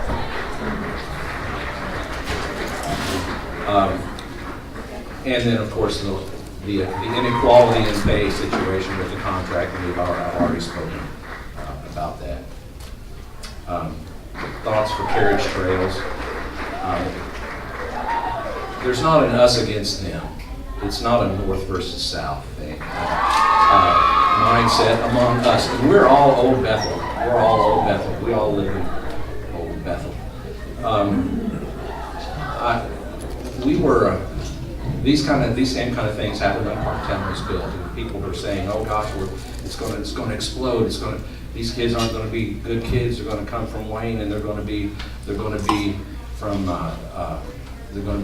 not good students and that kind of." Well, that's not the way that it happened. Almost all the kids from Parktown. I had a bunch of them in class, and they were great kids, and their parents were great parents. And I know that it's the same way here. We know that it's not your fault that our school is growing. As Julie said, the North is growing as well. So it's not all coming from Carriage Trails. We know that you built and bought here so that your kids could go to school here. I don't know. I think, again, as Chase said, once this election is over, that all this negativity will die down somewhat, and people will tend to look at our school district in the way that it used to before all this. Our school's gone through a lot of changes. In 1994, our senior class had 36 kids in it. 36. That was an aberration. But generally, it was about 60 to 70 kids in every senior class. But back in the late 70s, we had a whole lot of kids, and kids were going to school in churches and such. So we've always been able to manage to find facilities and to make do with what we had. There are plenty of recent alumni in Carriage Trail. One of them quite famous. I mean, for us, he was. And Matt Witt went to Eastern and set the scoring record there. And what a great kid, Brian Schauf. I can tell you a number of them that are living in Carriage Trail. And they came back here and built in Carriage Trail so that their kids could go to school at Bethel. And because they wanted them to have the same experience that they had. And that's why my wife and I moved back here, so that our kids could have that same experience as well. So please know that we're all in this together, and that it's not a confrontational kind of thing among us at all. Any questions here from? I like to keep things short. Any questions from you guys? Thank you very much.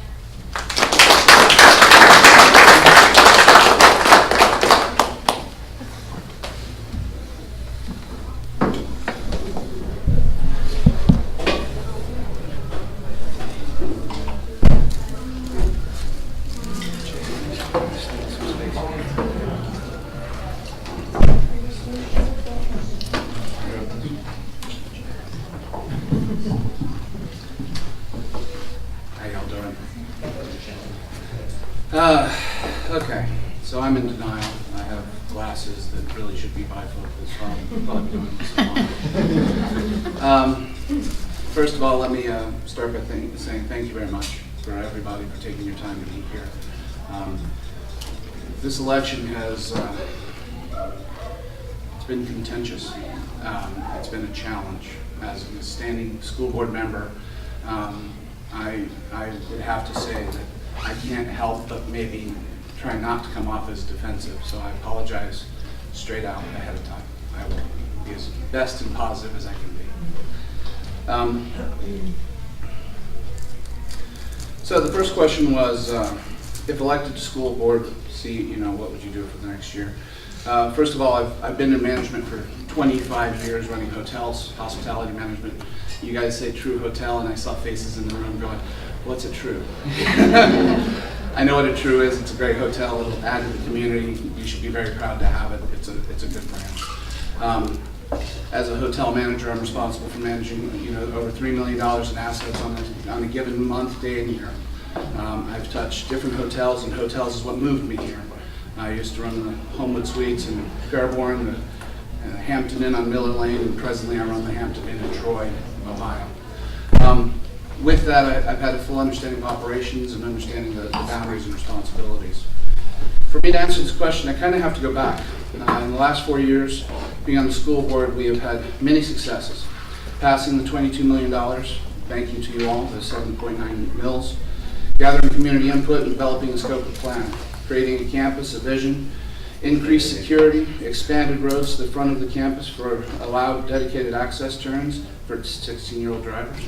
That's a good thing. Addressing new drivers, reduction of entrances and exits for better traffic flow, circle drive for around the facility, long-term development planning, laying out athletic fields, and consideration for future development beyond the years we are in.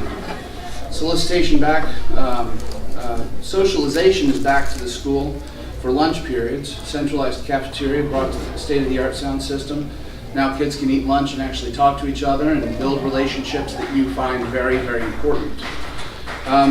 We can seat 500 people for lunch, 700 people for events. We put in sound systems to manage the acoustics and other events that might be going on in the area. We've expanded our student population. We built 22 classrooms, which is up from the original plans that you may or may not have seen that outlined 2-story structures, 14 classrooms. Still a centralized lunch, the layout, the flow, things like that. That all changed as part of the need and understanding from feedback from the community, teachers, and other park persons. We have adaptable seating, exposed technology when you walk the building of the new school. Kids are engaged to be creative, to understand architecture, to understand technology. They can look into the classrooms and see what's going on, and they can ask, do I want to be a part of that? Can I be a part of that? Maybe that's a class I'd like to take. We've heard great feedback from the school and the administrator that the box is working well. I'm very proud of it. We've increased security for the building. So we have a 21st century learning clearly throughout the school. We moved technology from middle school down to elementary because, gosh forbid, they need to know how to write Word in 7th grade. They really need to do that, younger because they're already doing programming. We brought engineering and robotics to the school. We've expanded the collaboration between Miami Valley CTC and things like that. So where do we go from here? We have the collaboration. The 21st century learning is really what tomorrow brings. I'm running again because I helped build the school that I'm very proud of, that you guys supported. But it's built on the collaboration for English, collaborating with sciences by raising the garage door and allowing 2 classes to talk to each other. Having students complete project-based learning versus just task-oriented courses. Utilizing Chromebooks. One-to-one initiative started this year for 9th graders. By the way, that's $90,000 a year in our capital plan, just letting you know. Utilizing set academic goals for pushing the superintendent to drive the team's excellence. Watch the program that we set, build and grow, and we need more time to do all this. I apologize. I got too much to say and not enough time to say it. So, how can we do that? Experience. Right now you have an experienced team of board members. Joe Solch, Scott Hawthorne, and myself. Joe Solch, 12 years, Scott Hawthorne, 8 years, myself, 4 years. They're not here, they're not present, I understand that. But we understand where we've been, and to go forward, you need the experience on your side to understand where we need to go. Given the historical project of the growth, what do we do about the availability of the budget? Well, presently our pace is averaging 30% growth. We're one of the largest growing districts in this Ohio state. Expenses, we are placed in the state. Because of the 30%, we are capped. Our budget cannot grow more than 5%, and therefore we're growing at 9%. That's a 4% difference. So how do we fix that? We have to be aware that the type of levies we have, what they are, how much they're worth, how often they renew is very critical. Most of you have voter fatigue by supporting the levy that comes up this year and the levy that comes up that year. So it would be good to have a team, a levy committee, to help support and modify some of these levies, to align them, to connect the dots, maybe get them to be permanent funds, maybe to get them to be longer years, maybe to get them to be larger amounts. But still, it's something that has to be addressed. Consolidation of levies, exploring other resources as far as private dollars and grant monies, other athletic facilities around the area. You know, we'd love to build athletic facilities. One thing we had to cut from the budget that we were very disappointed with, changing the home bleachers, a real track, a turf field, associated practice fields. These are all dreams that we have and have had on your behalf, that we heard from you and we were very proud of. Handling growth from enrollment, cutting costs of the aging structures, and funding salaries to teachers and support staff. What would you do about the perception of outside of the district? Well, you guys built in Carriage Trails because of the outside perception of the district.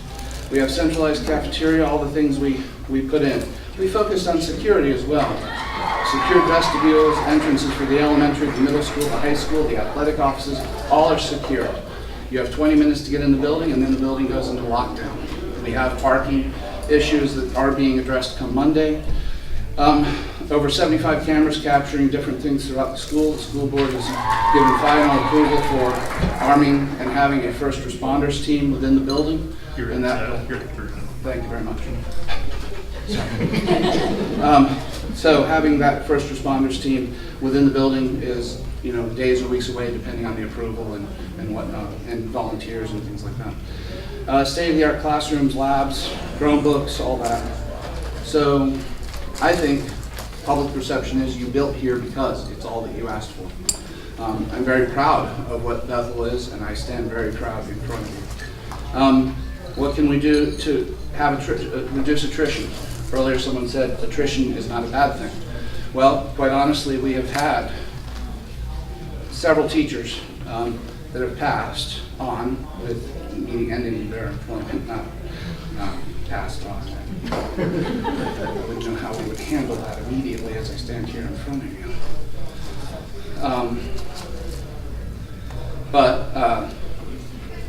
Carla Burton, Mr. Elam, retired. Dave DeWolf, retired. Heather Balcom, Greg Duvernay, Greg Salgado, Ruth Monnier resigned by their choice. Julie Gillespie, disability. Art teacher, social studies teacher, moved closer to home for their convenience. Mark Durst, applying job offer. Roman Gabriel, resigned by choice. Special education, Renee Noss, her choice, couldn't work in middle school programs or something like that. Steve, bus driver, retired. Lisa Riff, health reasons. Nurse staff, retired. John Augustine and PR Frank took higher pay. Treasurer, retired, and accounts payable, retired. That's the list. Okay. We do exit strategies associated with those things, and we do know why teachers are going and why they left us. So then we have, let's see here. Any thoughts on Carriage Trails directly? Carriage Trails, I was Parktown. I understand. The community has an understanding of you and them, and growth is bad and all that. Couldn't disagree more. Diversity is really part of our community and our strength. What we need going forward is we need to have support of a superintendent. We've had turnover in our superintendency 1.5 years for the last 7 superintendents. To have consistent delivery of product, you have to have a vision. We have a superintendent set out to have a vision. We built a school to support that vision. 21st century is that objective. And the experience you need is the standing board that's in those positions. I respect all of the people running. I do. I have been a target. All of us have been a target. And anyone that thinks that you were expecting feedback on the public forum, if you saw any feedback on the public forum, it was definitely in the form of retaliation and or statements. Not from these individuals. I'm not accusing these individuals, from community members. So I'm very proud of what we've accomplished. And for us to move forward, we have to have strength and experience on the school board. There's a tough time ahead of us, okay? If you change the board, you will have 2 years of experience on it. So that's of existing experience, and everyone else will be brand new to the school board. So the union is clearly hoping for a full sweep. We may have gotten to a closure if we weren't in an election year, but a full sweep would allow the negotiations to go strong. We have a lot of great teachers that are very strong. We have great teachers, and I am grateful for the teachers that my kids have had at Bethel. I feel you. Just telling, I just kind of feel him. It's like you hear it. And my name is Brian Moore. Joe Solch and Scott Hawthorne are the fellow candidates. Scott's been out of the country, and Joe Solch has expressed himself through letters and postcards that you've already received. So I can't speak why he's not here. I don't know. So, sorry. Excuse me, sir. How many staff members are there? There are 119 staff members. 65 of those are teachers, 20 of those are kitchen staff, 19 are bus drivers. 5 are board members, 2 administrators middle school, 2 administrators high school, 3 administrators for elementary, and the 3 administrators for elementary were because of state. The state requires once you hit 600 students, you have to have either a counselor or an assistant principal. Our funds and decisions to hire an assistant principal is specific to the needs for accountability and training and development for our teachers through the OTES program. Can you address why we cannot speak at the board meetings today? Is that in the bylaws or something? So public forum is allowed. You're attending a board meeting, yes. You are allowed to speak at the meeting, yes. The issue is the feedback, the absolute. So the consequence associated to answering a question in open forum, if you talk about your child and you talk about a teacher, there are things we cannot discuss back with you. And we don't want to put you in a spot or the school in a spot. I'm so sorry. I'm sorry. I didn't hear it. I'm so sorry. I don't even know why it's playing. It's on the way. Oh! I'm so sorry. I'm sorry, I didn't. 37%. So the ability to speak at a board meeting is set for feedback of the public, the hearing of the public, and you are allowed to share the issues, the feedback that I'm hearing from that you want to get feedback in that moment. It's not a feedback moment because there's too many details. You couldn't expect to just come up and ask you a blanket statement. Why didn't you buy a purple car in 1942? It wasn't hard. I have a clarification from Ms. Potter that I'm going to send out to everybody on Carriage Trails. There's 22 questions I've been holding on to, so. Because I'm very familiar with board members in board meetings, and normally they're not public forums. Right. So you don't normally engage in that because you have agendas for specific reasons. Ohio State allows the school board to determine the scope and depth of the public hearing of the public. We have made it to receive feedback. You're technically attending a board meeting of the board to discuss with the administrators and to get the feedback of what's going on with the school. You should be, hopefully, receiving more information about what's going on with the administrators, and the scope and depth is really the scope and depth and purpose of the board meeting. Hearing with the public is to get feedback. If you wish to have forum communication, yes, the school board does have the conversation, talk back and forth through thing. So the school board created Honeycomb at the Hive for questions and answers for facts without having any innuendo or clarification, trying to get the most direct information. I'm so sorry. Was the current board surprised by the amount of houses going into Carriage Trail? Absolutely not. Okay. Not at all. The current board has a very strong forecast of what we were expecting. We've been told 125 homes a year. We've been on pace for that. 125 homes, 100 students. We've actually grown 60, 70, 80, 70, 80, 110, 115. It wasn't until recently. It just seems like the planning. The planning was very knowledgeable. So we were aware of it.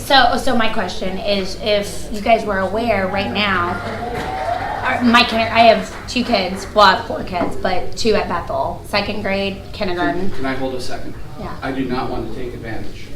Hey, John, and I'm happy to this step isn't away. going to be on the recording. We're questions from the public, and I don't want him to be filling. But I do not want to have. Yeah, sorry.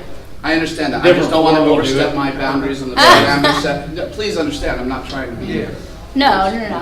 So, I'm happy to answer that question. Yeah, so I think we definitely, what we should do at this point is, first off, let's thank all of the candidates here. Thank you very much.